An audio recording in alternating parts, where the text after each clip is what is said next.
So I'm Janice Hamilton. I'm the Executive Director of the Manitoba Council for International Cooperation. And I want to welcome you to the webinar today to talk about our Manitoba Government Matching Grant Program, and more specifically about the Development Fund, which is our major fund of this $1.2 million fund that we have with the Manitoba government. So if you have questions as we go through this, please put them in the chat box. We're thinking that might be easier than the question and answer, and we will answer them likely at the end of the session, unless it's really right specifically about that, then maybe we'll answer it right then. But please feel free to just put things in the chat session, and Abdel and I will be looking at that. So hopefully we will be able to answer questions that you have regarding how we run the development fund this year.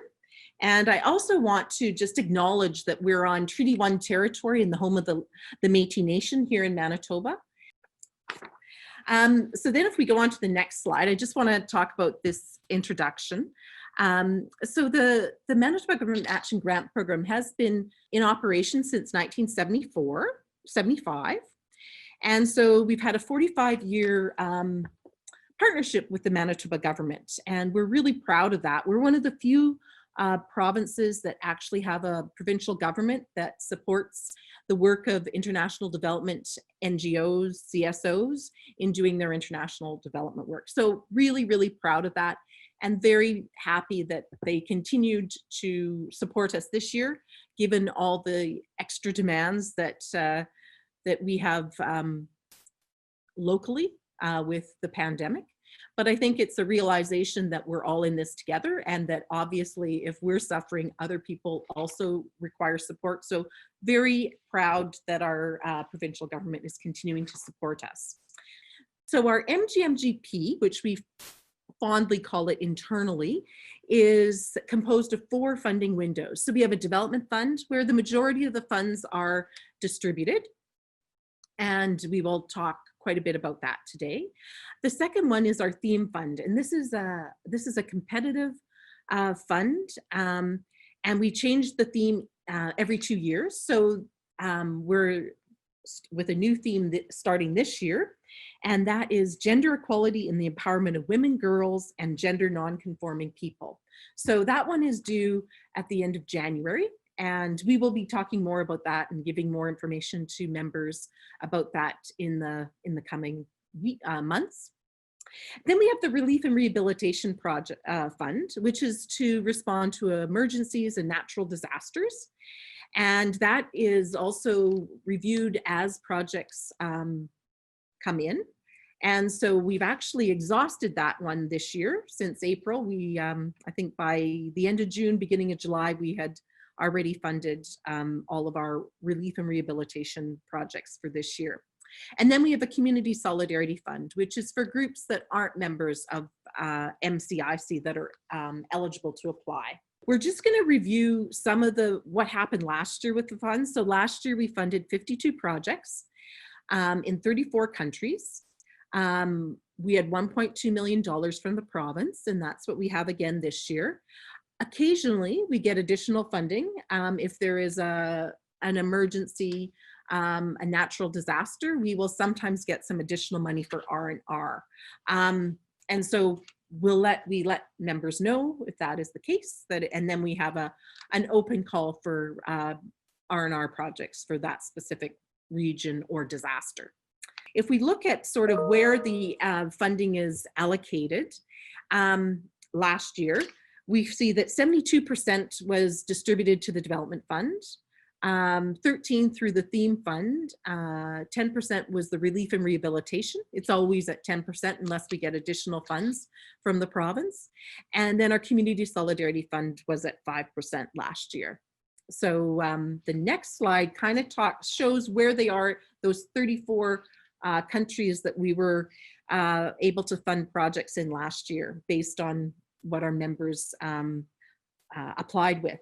And so last year, actually 46% of the funds went to countries in Asia, and followed closely by Africa, which was at 38%. The Middle East was 7%, Europe with, I think, the Ukraine was 6%, and then we only did 3% in the Americas. This fluctuates from years to year because it really depends on what you as an organization submits a project for. And so the next one is, this is actually just gives a little bit of insight into our process and how long it takes us to process our projects. And so this is last year for development fund applications. The average was about 2.5 months from when you submitted your project to when the board approved it. And so in the process of getting to that, we have a peer review process. So we have organizations and people that are on our review committees that actually review all the projects and then sometimes go back and forth with Abdul to get additional information. So it's pretty quick. I mean, the longest last year happened to be about just 2.5 months, and that's sometimes just a matter of an organization needing to get information from their partner, etc. And I guess someone, you know, one got approved within 8 days. So that was pretty quick.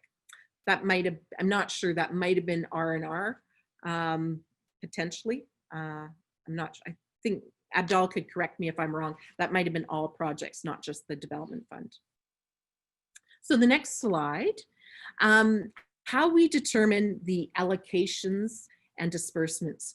So the development fund is, every member agency receives an allocation. And so you're probably wondering, oh, ours is $13,402 or some odd number like that instead of a nice round 15,000 or 100,000. And basically the allocation is determined by how much your organization raises in Manitoba relative to other organizations. And so as long as you raise 6.5 million in the province for your international development work, you would receive at least 6.5 million or 6.5 thousand. Wouldn't that be nice if it was 6.5 million? And then the most that any organization can receive is 130,000. If your organization only raised $4,000 in the province last year, then you would receive 4,000. So that's how it goes. And so anywhere that so you know, if your allocation is like 17,000, it's really dependent on how much you raise in the province relative to others. So if you say, oh, we raised 20,000 more in Manitoba this year, so we should get quite a bit more. It really depends on how everyone else's fundraising was the previous year as well. So it's not necessarily easy to know, and we can only do the allocation once we know everyone's fundraising from the previous year. So that's in our membership renewal process where we receive that information. So there's 39 members that are included in the allocation this year, and the amounts are found on page 17 of our funding guide. So I think that hopefully that answers people's questions about why the odd number. Then if we go to the next page, our application guidelines. So our project applications, the budget, the final reports, we like them to come in the format described in the guide. And we do have templates and applications on our website. And you will notice that there's a slightly different application if you're applying for a second or third year of a multi-year project. I also want to just say that if you are applying for, you know, you have a project that goes for 3 years, we actually can only approve it on a year-to-year basis, just because of partly that allocation, and also just because we have to make sure that we have confirmation from the province that we are receiving the MGMGP this year. So now applications, in the guide, it says 15 pages. We're being a bit generous. We're saying you can use another page if need be. We've got a few new things this year, and also when you're doing, there's some tables, etc. So you can remove some of the information, some of those things from the application guide so that it doesn't count towards your page count. I mean, the real purpose of this is that we just don't want to be reviewing a 60-page document. And because it is reviewed by volunteers, our Overseas Projects Committee, they're reviewing all the projects. So it's easier on them, and it's a lot of time commitment they're contributing to this. And it's great if you can just be a little bit more succinct in how you respond and to the questions, etc. But please answer all the questions. So the applications for Development Fund are due on Thursday, October 15th this year. So I think it's about just over 20 days from now. Now, if we go on to the next slide, we talk about eligibility. So you need to be a member in good standing, so your fees paid, your reports are up to date. So I think majority of our members, that's not at all a problem. But that is something, if it becomes an issue that we're just not getting reports and things like that, that this is something that could make you ineligible. We want the projects to be consistent with our development principles, as outlined in our funding guide, and we'll talk about that a bit in a couple of slides. And we can't fund anything that's proselytizing or spreading a political ideology. So keep that in mind. It should be actual development projects that are open to all people that would be able to access the program, etc. So if you have any questions about that kind of stuff, just reach out to Abdul and he can help. Also, just to note that we charge a 10% levy on whatever funds you receive from the project. And that is basically to help us administer the program. So the $1.2 million we get from the province goes directly to all of our members. So the province doesn't pay us, and we don't withhold any money to administer that. And I think over the years that actually has helped us, and that they can see the value that it's not being used in administration costs, and the members pay us to do that. So I think Abdul will talk about that later. It doesn't show up on your budget anywhere, but just to remember that if you're applying and your allocation is $6,000, there'd be $600 that would be invoiced at the same time as we're sending you the check for your levy. So next slide. So this is a bit of a busy slide, and we will make these this PowerPoint available to you after. But this is a comparison of just showing each of our funding windows. So we talked about that we had our development fund, we have our theme, we have our relief and rehabilitation, and we have our community solidarity fund.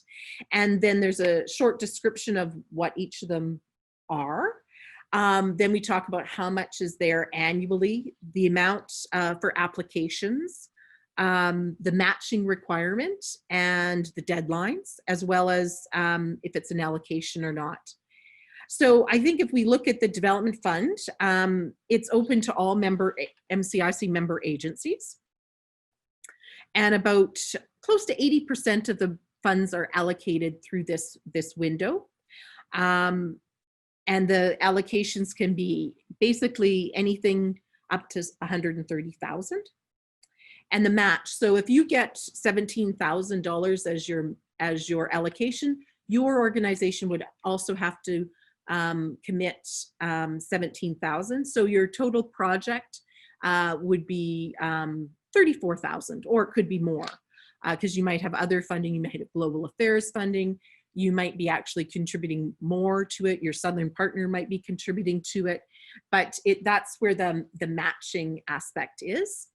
The deadline for those, as we said, was October 15th, and it is by allocation. And you can apply for the same project for up to 3 years.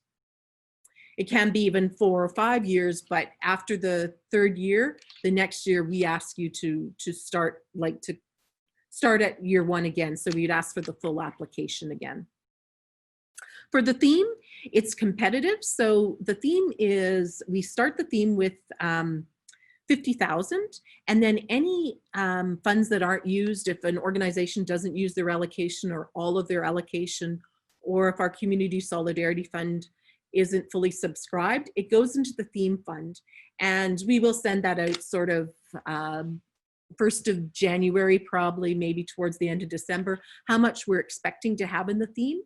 And then you can apply for that. And all of those projects are reviewed at the same time. So it is competitive.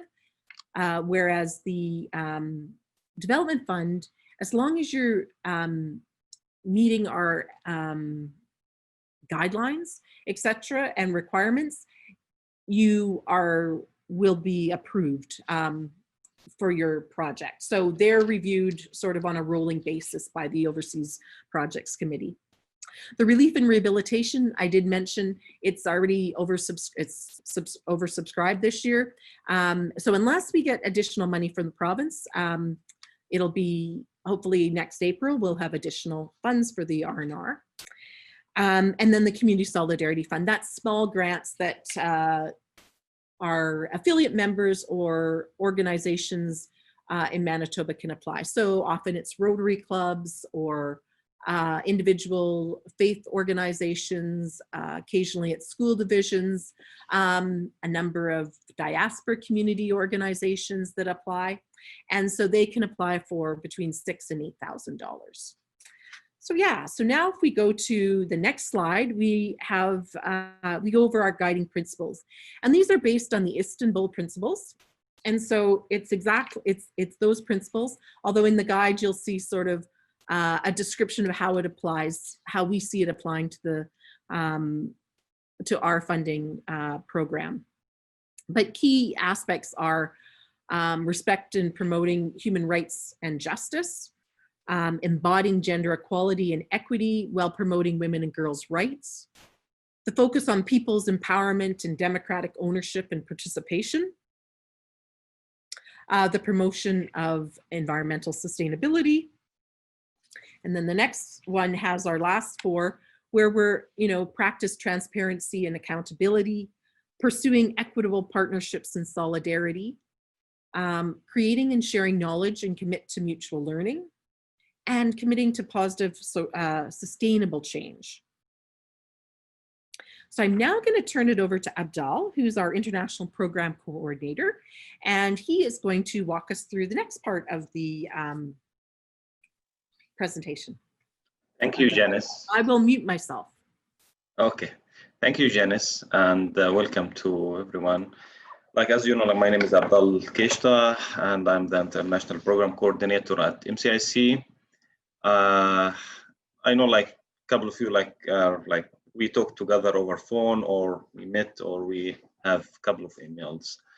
So, yeah, I'll just talk about like the SDG. I know, like, all of you like aware about like the Sustainable Development Goal.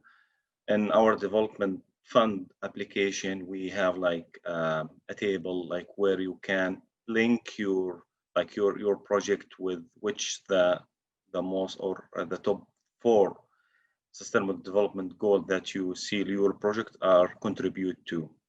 So while talking about that, I wouldn't like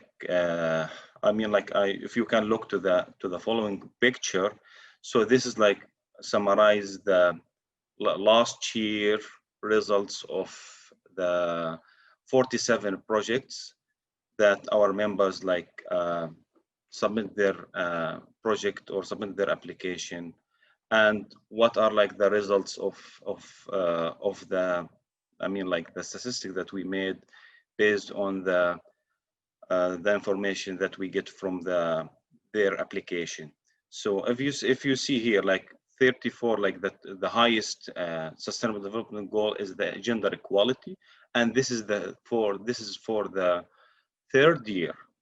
Like the highest like goal is like the gender equality. 34 had like 34 of our like funded project last year had gender equality as one of their sustainable development goal focus, which followed by good health and well-being SDG number 3, and then quality education SDG number 4, no poverty SDG number 1, and zero hunger SDG number 2. So those are like the were indicated the most frequently SDG in the last fiscal year project. So we are talking about like the last fiscal year 1920. And the next slide, like here's like where you find this table. So this table, you will find it in the development fund application. It has the 17 goals. So we would like you to rank the up to 4 SDG as per like relevant to your projects. So you can like rank the like, for example, like SDG number 2, end hunger, achieve food security and improve nutrition and promote sustainable agriculture. So for example, if you see like your project contribute to this goal, so you will rank it as number 1, and you can rank another like other three like goals. So the total goals that the committee would like to see, like total number of four goals.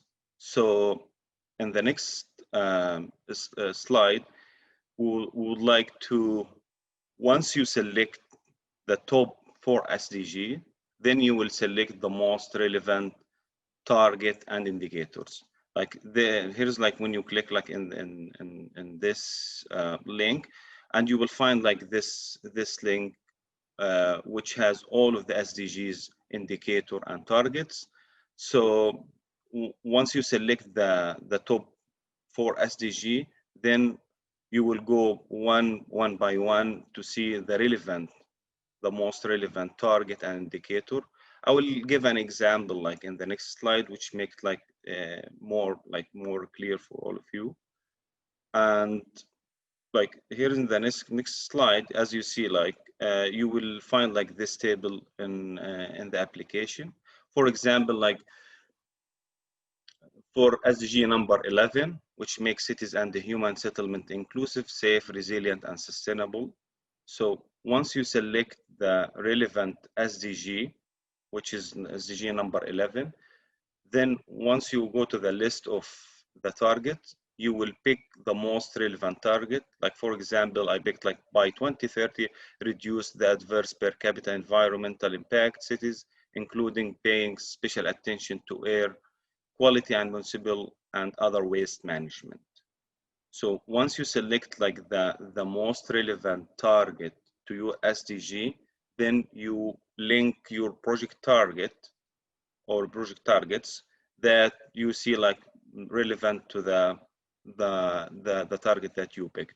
Like for example, the project target that linked to this SDG target is by end of this project, 500 people will have access to improved waste management system. And the second target, 50 tons of household garbage sorted by type of biodegradable and non-degradable, I mean like 100 per household. So this is like an example like how you can pick or link your project target with the SDG target. And so once you select that, you will select the most relevant SDG indicator from the list. And for example, like proportion of urban solid waste regularly collected and with adequate final discharge out of total urban solid waste generated by cities. Then once you picked the most relevant SDG indicator or indicators, then you will link your project indicators to this SDG indicator.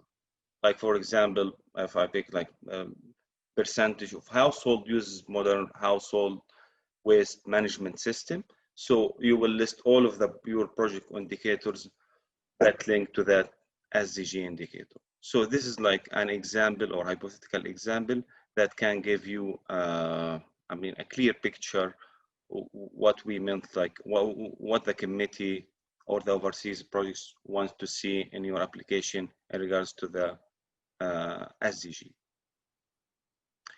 In this slide, I will like we, as you mentioned, or as you noticed, like in our application, we add like the gender equality marker. This is like it's a scoring system that helps like determine the extent to which the project activities could contribute to advancing gender equality and or the empowerment of women and girls. And in the next slide, I will go through all four like levels of gender equality markers.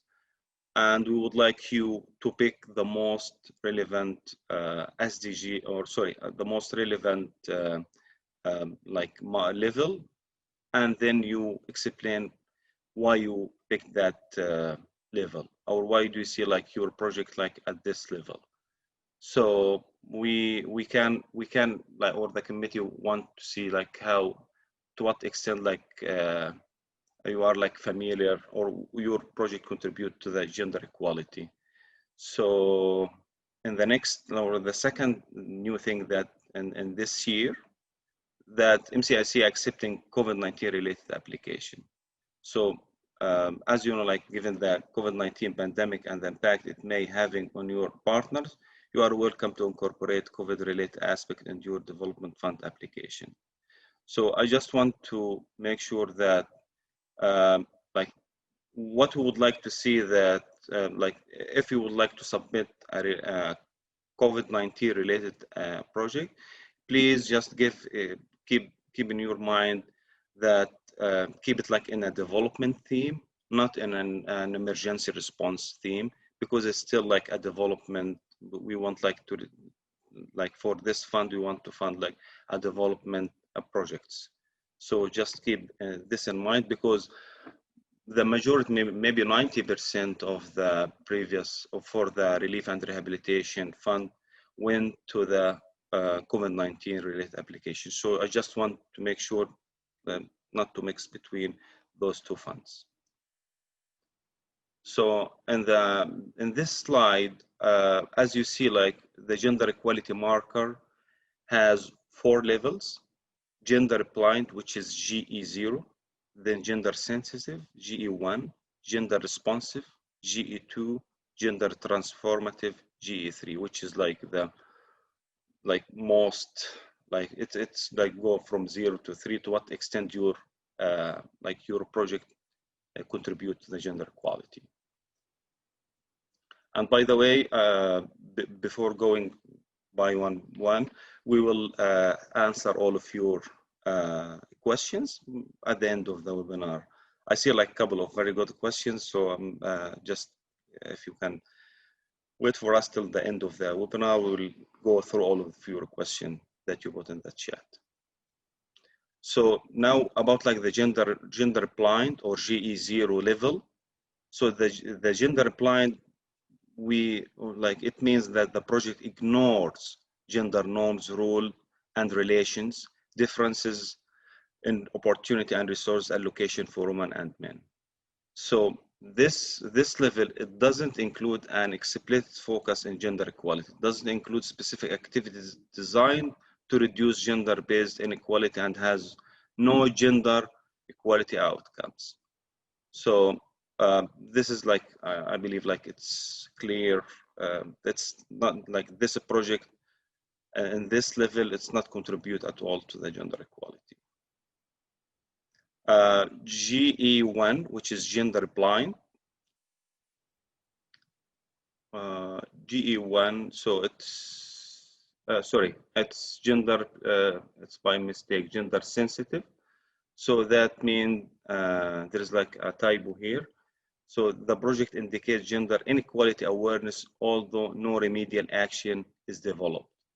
So to be more clear, if you see the characteristics of this level, like the project identify, acknowledge that the existing differences and inequality between women and men, and the project, it doesn't address inequality generated by unequal norms, rules or relations.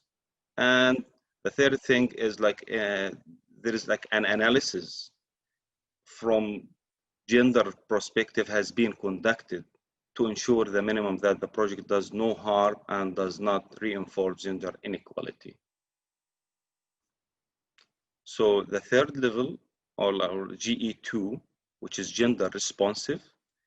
So this level, like in this level, the project identifies and acknowledges the existing differences and inequality between women and men, and articulate policies and actions which address the differences, needs, aspiration, capacities, and contributions of women and men.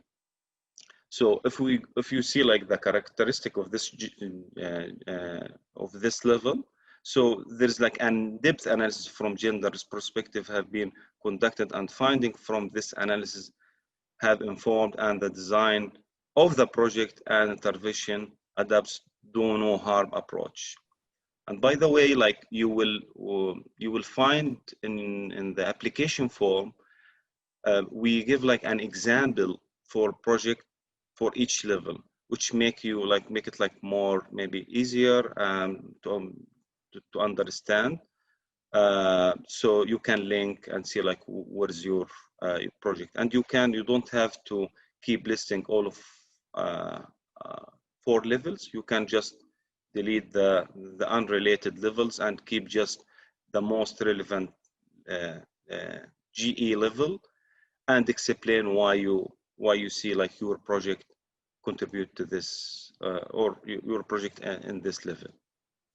Abdul? Yeah, sure. Abdul, so someone is having trouble, they're saying you're a little bit choppy. So even though I think it's nice to see your you when you're presenting, if you want to turn off your video, maybe that'll help it for one of the participants, just for bandwidth, potentially. Okay. You can turn it back on later when we get to the Q&A. But thanks for raising that, John. Sure. It's clear now? I think just keep going and we'll see, because it could be at either end, potentially. Okay.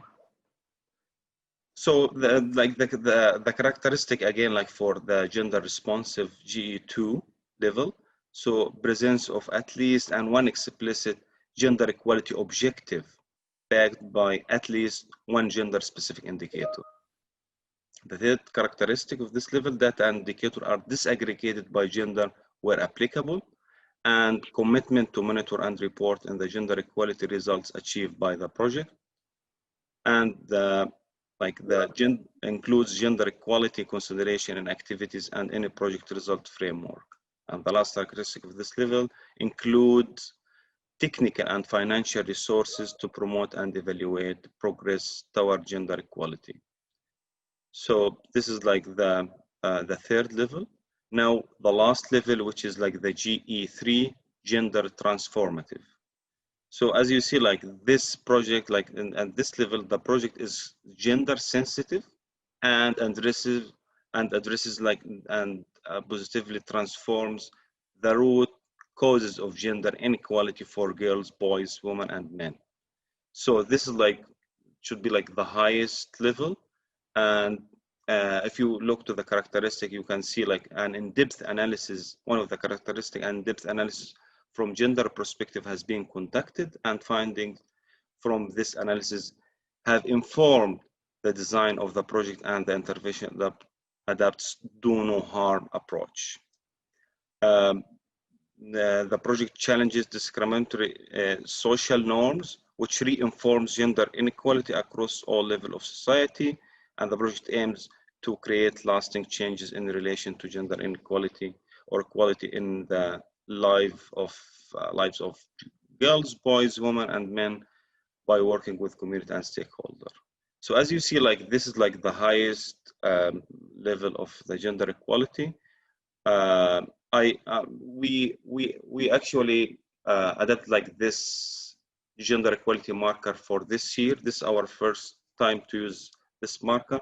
We hope it will like as we use like I think 3 years ago the Sustainable Development Goal table.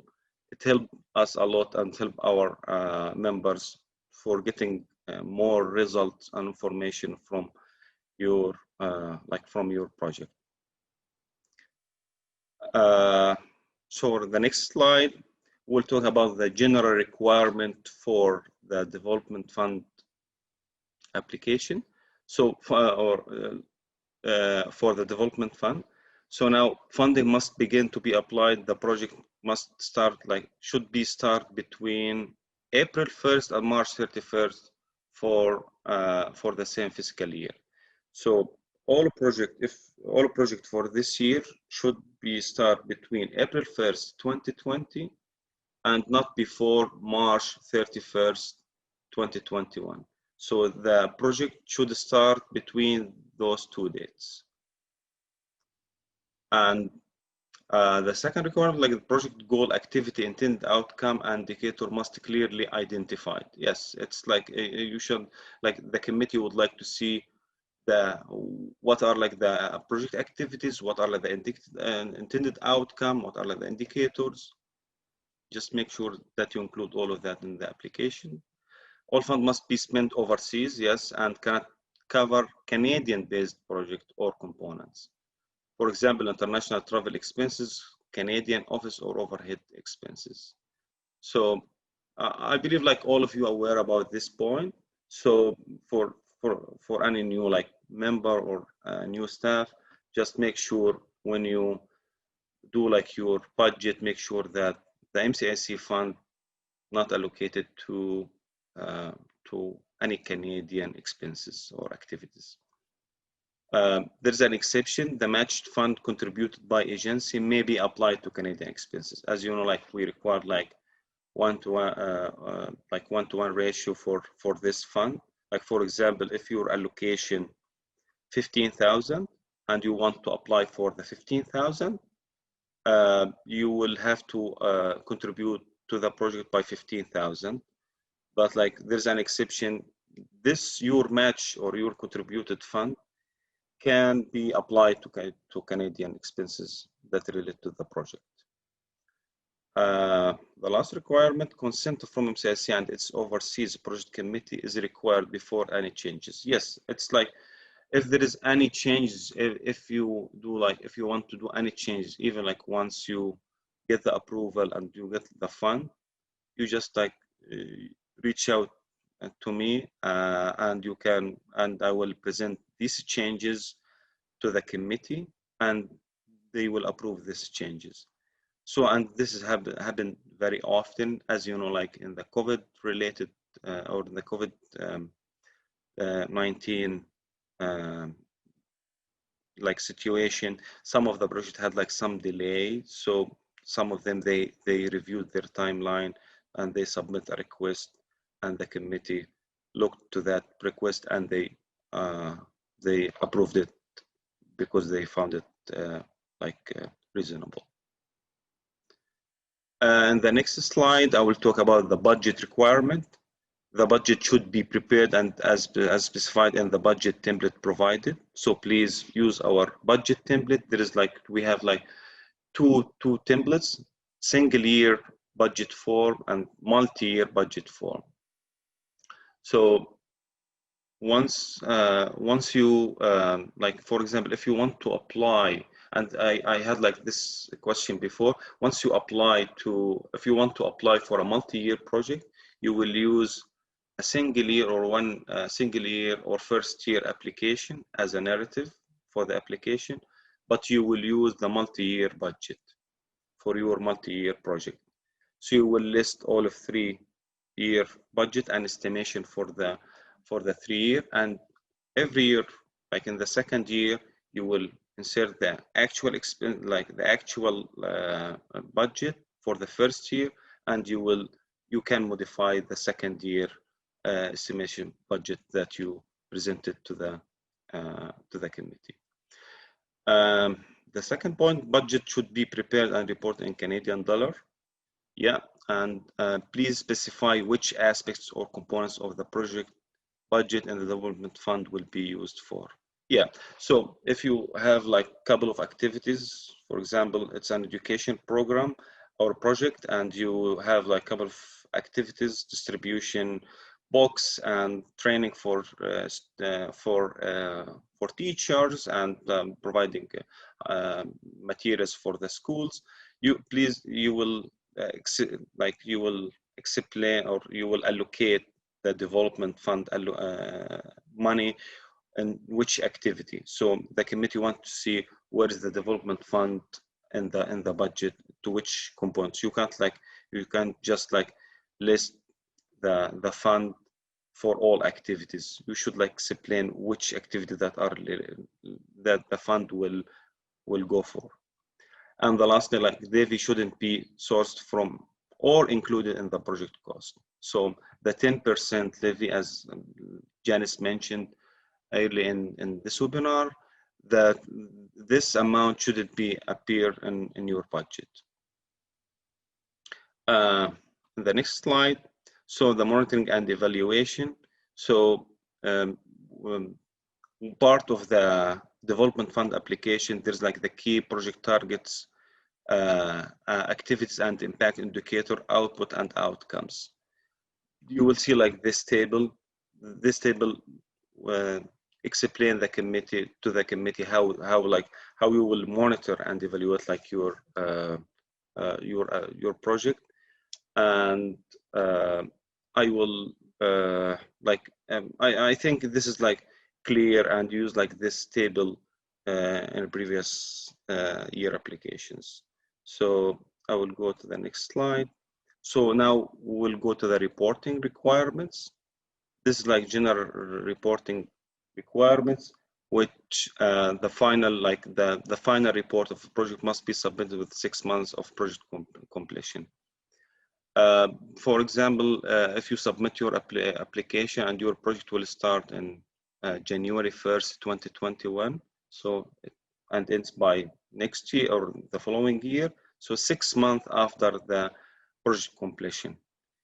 If there is like unprecedented or unexpected reasons happen like to your project and you have some delay, you can just reach out to me and I can submit a request to have like extension to submit your final report. But what we expect from all our members, that we receive the project, like the final report of your project after 6 months of the completion.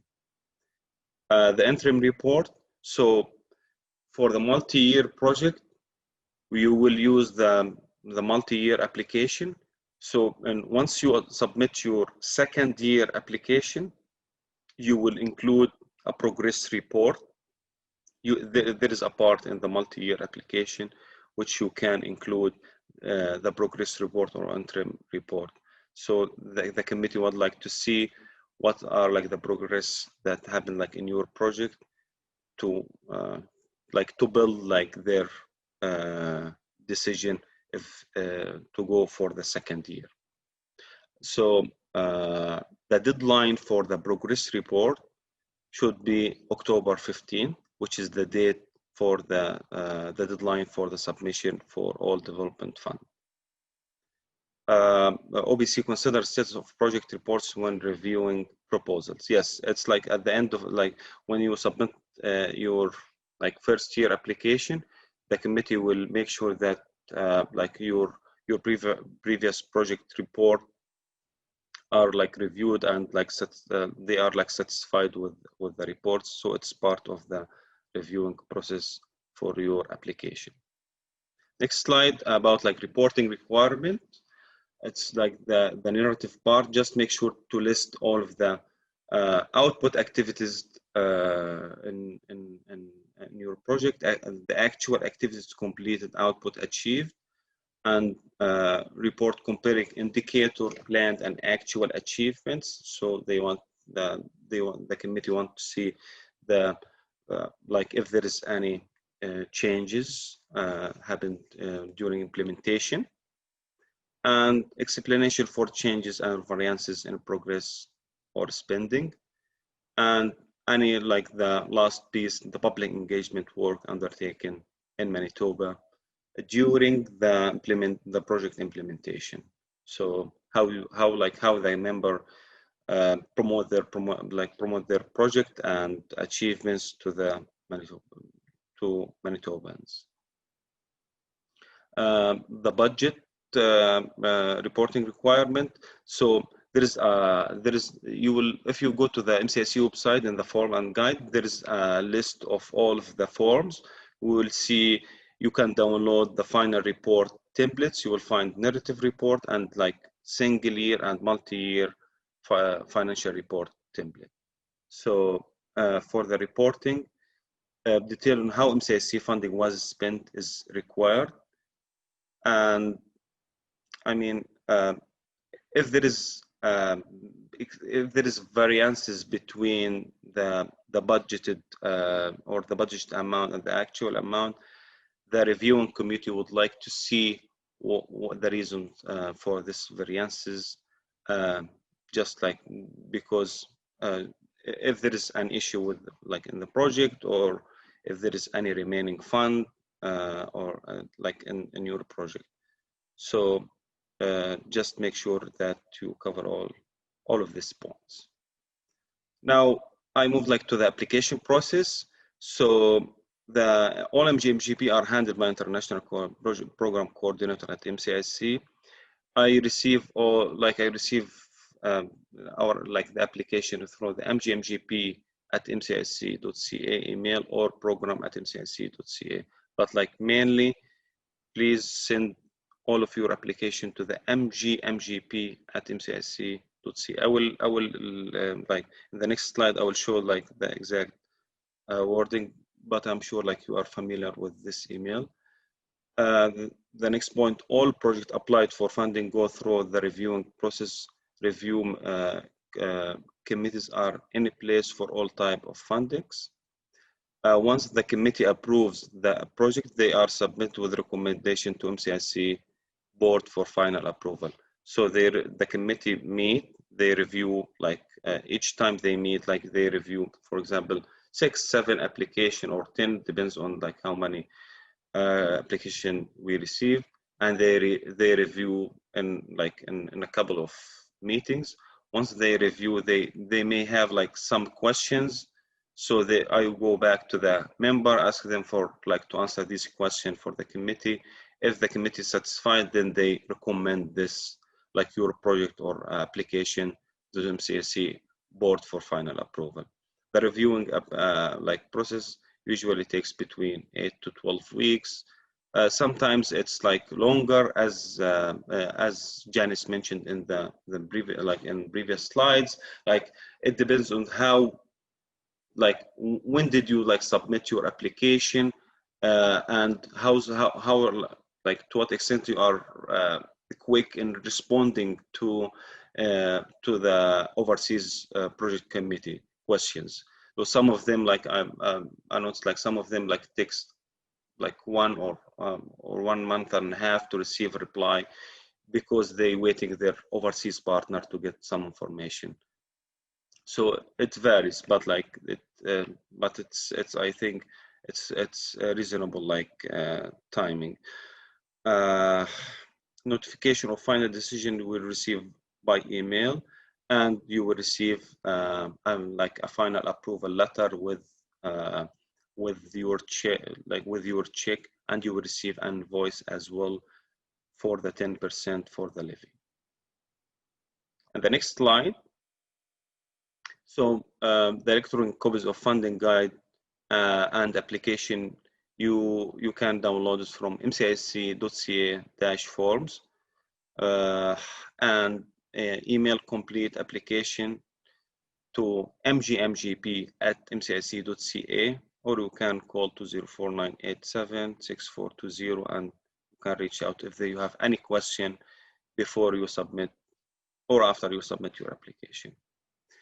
Once I receive like this email, which include all like your application and budget, I will send a receipt confirmation email and assign for you a project number or project file number.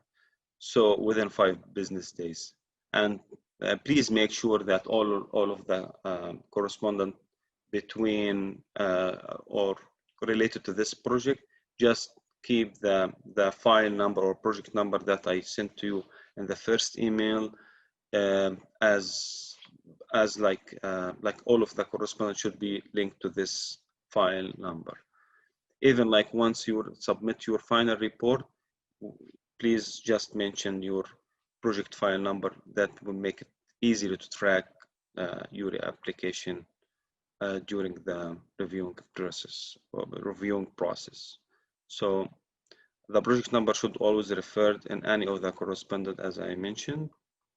And the next slide, the reviewing committees. So at MCIC, we have like 3 committees. The overseas project committee review the project submit under development fund and theme fund, which start like like the theme fund start between December and January. So they are like responsible for 2 funds. The community solidarity fund committee and relief and rehabilitation, they have their prospective review committee. So we have the CSF and we have the R&R, and then we have the OBC for 2 funds. Request for clarification or more information sent to applying organization. If there is any issue with your application, the committee will send you or I will send you like the committee questions. And in the next slide, I will show like what type of decisions that the committee like takes usually after related to your application. So based on satisfactory feedback, the review committee recommends decision 2. If your application they have no issue, it has no issue and they don't have any questions and they are totally satisfied, they will approve your application and will just submit it to the MCIC board for final approval. Approve with recommendation.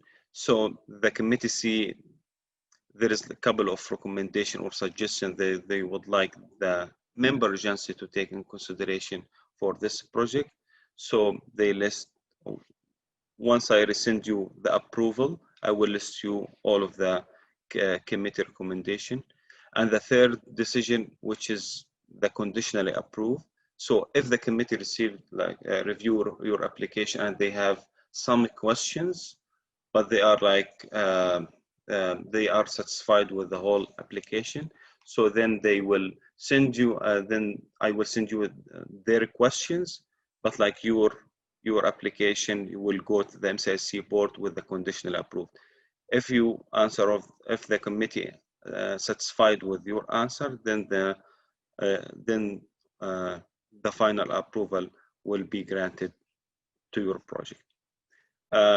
If your application it's not satisfactory, then the committee decide to defer your application until they receive like answer of their questions, because it's like usually it's in this for this decision there's an issue maybe for financial part, and there's a critical issue that the committee want to see answers before they grant the approval. And the last decision, the rejection or not fund, if the committee see your application does not qualify for this fund. And like in this slide, the e-newsletter, please sign up, go to MCIC website and sign up for our new e-newsletter. We have we have great communication teams now, they include all of the updates and opportunities, even for training, and it's worth it to sign up. So please sign up and share information on upcoming events in MCIC newsletter through the communication at mcic.ca. So please, if you have any upcoming event, please share it with our communication specialist at communications@mcic.ca.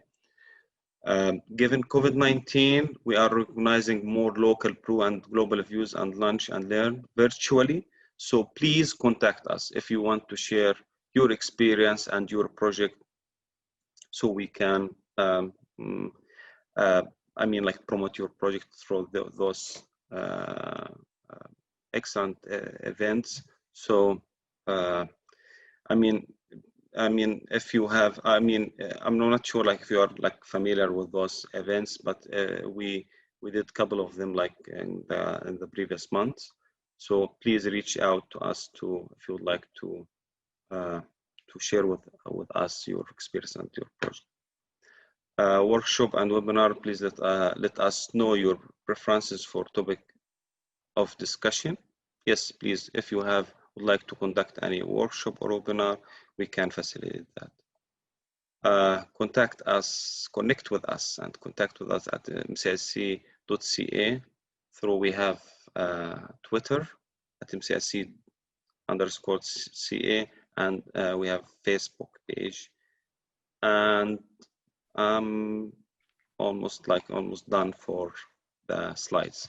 So now I will go to questions, and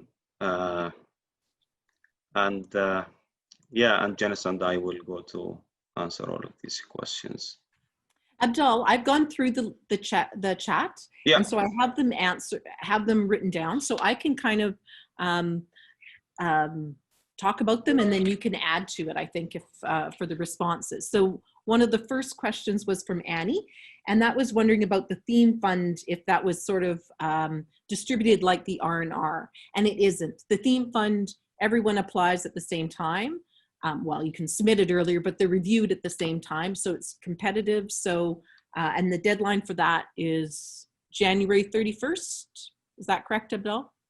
For the theme fund is January 31st. Yes. Okay. Yes. So yeah, so they're all reviewed at the same time. And we often get, it is competitive. We often get a number of applications, and you know, it depends on how much money we have to distribute. Like sometimes it's about 120,000 or something like that. And so we might get projects that add up to, you know, 200,000. But we also, sometimes we're close. We have more money and we don't have as many applications. So it's good to try it, and you can apply for funding projects up to $20,000, I believe. And the other part around that is, you know, most of them that are really great get funded. Occasionally, if we have a bunch of good projects and not enough funds, we occasionally adjust it to see if we can support a few more projects, but not in the full amount that you requested. But the last few years, they've pretty much received the money that they've members have requested if they've been approved. So. Heather asked about when the R&R fund gets replenished, and theoretically it gets replenished in April of each year. However, we often don't get the check until June, but we do process applications for R&R starting in the new fiscal year. We just wouldn't necessarily give the final approval or send the check out until we know that we've gotten approval from the government. The province approves our funding in the provincial budget each year. So we usually know if we're in there or not as soon as the budget is released. And this year, the budget was a little delayed for a number of reasons. So, but it did, we did get it. So, Alice asked about the application for years 2 and 3, and that it's less pages that are allowed. And that's because you actually don't have to answer as many questions or the same information that you put in the year one. So that one is at 10 pages. Is that correct, Abdul? Yes, it is correct. Okay. Then the fourth question, Laura asked about interim report in year 1, and if you're applying for year 2. If it's built into the multi-year application, and yes, so it is built into the application.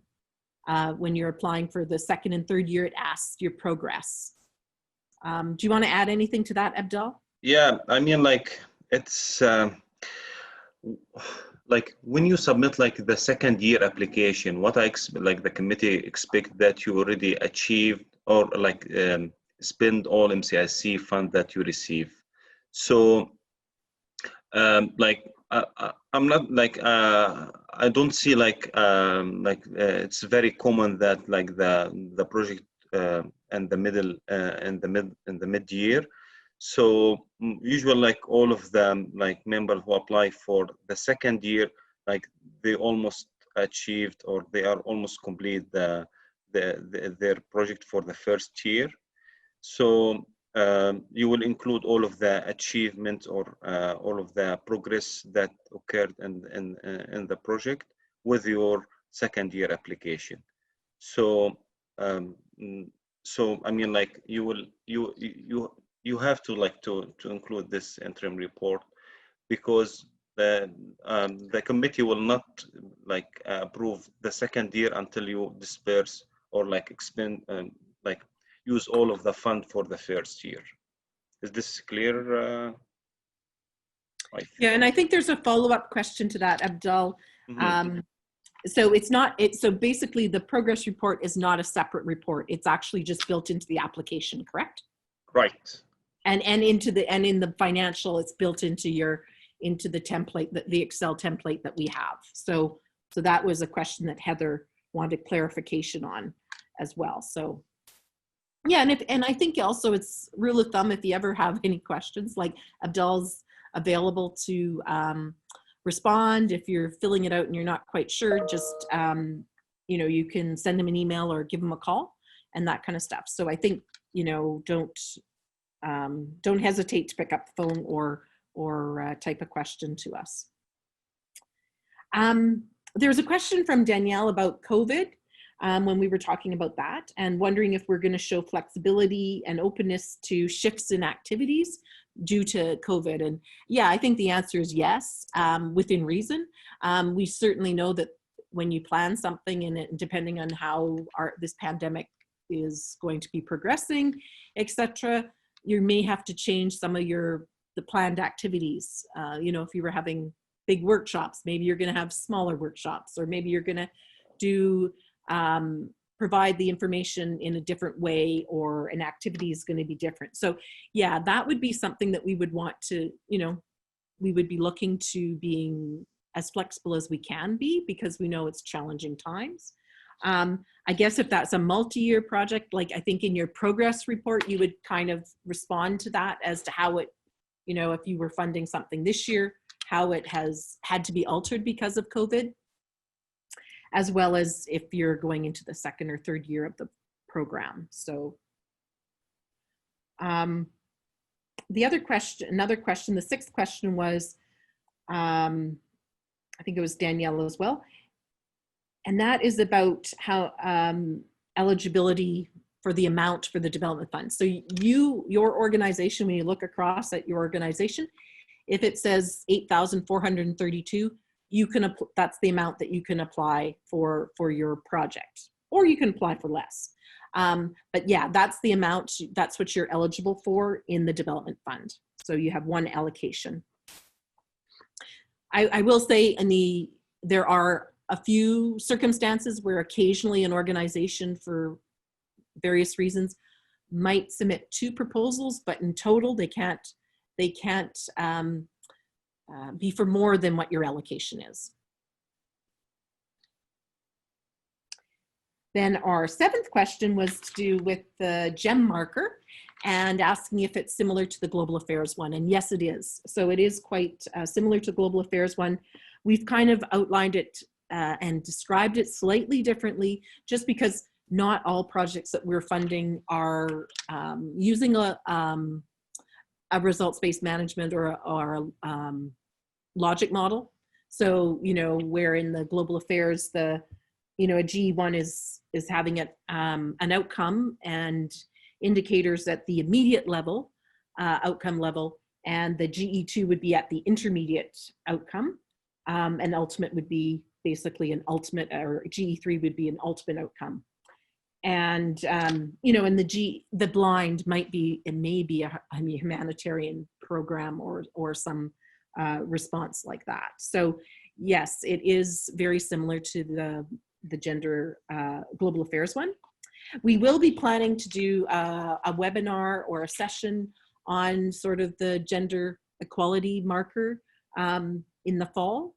Probably it will be in the fall prior to the theme fund applications. So we will try and provide a little bit more detail on that, so that if anyone has questions about that, because this is also something we're trying to assist organizations. Obviously, if organizations are able to access funding from global affairs at this moment in time with the FIAP, it's really critical. So this is also a reason why we've instituted. We've always had a strong focus on gender, just like we have for people with disabilities, but this one we're sort of integrating it a little bit more, and also hoping to maybe get people that don't have to apply to global affairs more comfortable with that, so that if they do have an opportunity to apply for another funding one, that they can do it with a bit more confidence.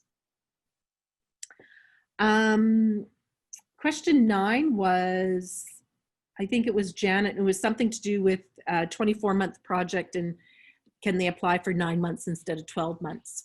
And I think the answer is likely yes. It just means you can't, access additional funding until the following year. So, maybe it's just the timing of when your project is happening, and because we totally understand that organizations have their own time frames, and that we have a kind of an artificial time frame of when we're thinking of when we receive it, and as it progresses. So it might be year 2 in your project, in your organization, but you're applying to MCIC for the first time, so it's a year 1 of a, and it might be the second year of your program internally. Not sure if that answered the question. And I don't know if are there other questions that have come up while I've been talking? The other, I just have and maybe Abdul, you can review those. I do want to say that for part of the reason about letting us signing up for things, we have, we're doing a webinar next week, I think, on a special process of data collection. I believe it's LQ, I don't remember the last 2 ones, that World Vision is putting on with us. And so that's also an opportunity for you to learn from another member agency.